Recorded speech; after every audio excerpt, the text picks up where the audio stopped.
Hello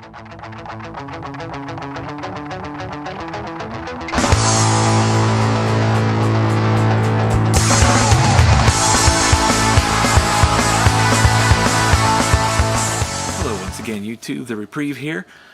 I just wanted to make a quick video because I want to get your thoughts, Christians and atheists alike, on what's called or what's considered the salvation moment. Now, we Christians, we put a lot of value in that. We put, that's the start of a new beginning for us.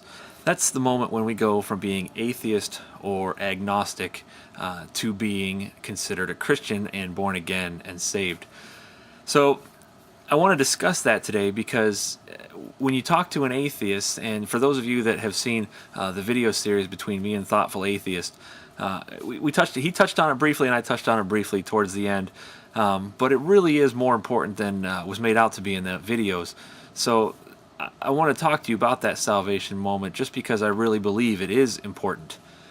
Now, the salvation moment is the first thing and the easiest thing to deny because, as Thoughtful Atheist told me, you know, it's inside you. It's your own mind messing with you, or maybe he didn't quite put it in those words, but he said something to the effect that it was just my body or my mind taking over and giving me what I needed at the moment as a forgiveness of sins. And to be honest with you, my salvation moment had nothing to do with the forgiveness of sins.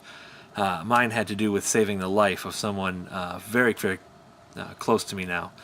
So to say that, let's just say that mine wasn't for sin. So I could have had this salvation moment, and this person that's very dear to me still could have died.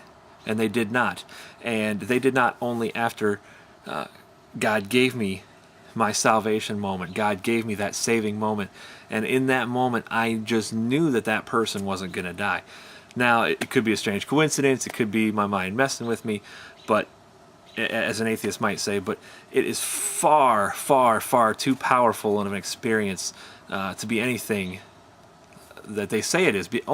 And I would say that because there's no other experiences that I've had like it. This is singular and unique. And if I had had those experiences all along, when I asked Buddha to help me or when I asked Allah to help me or something, then maybe you'd have an argument. Or even if I had had those experiences, from anything. But there's nothing to compare it to because it compares to nothing. You can't measure it. There's no microscope that you can get out and say, look, it's not really there. It's just your mind messing with you. It's not. That's not the case. We're not, and it's never happened again. Now, let's say for instance, let's use this as an example. Let's say you have a murder that occurred, and you're on the jury. They never found a weapon that killed this person. They have no motive. All they have is a witness to the murder. You know what?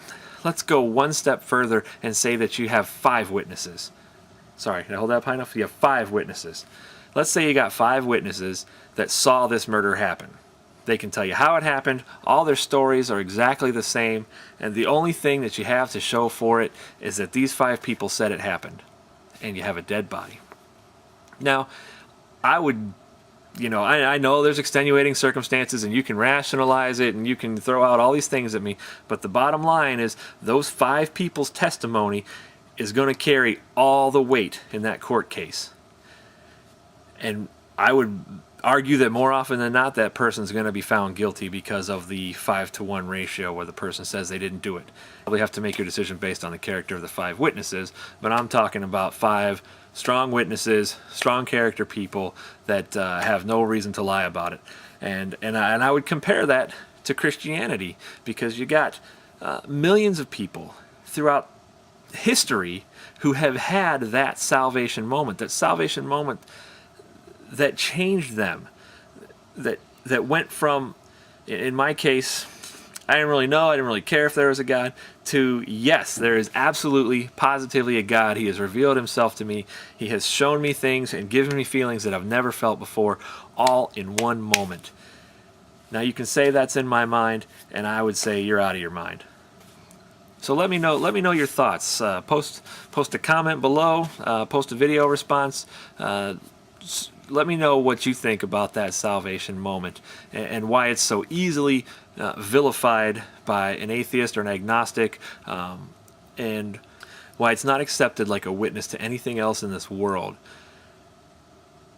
Anything else, when you had five good character people claiming something is true, it's going to be pretty much believed regardless.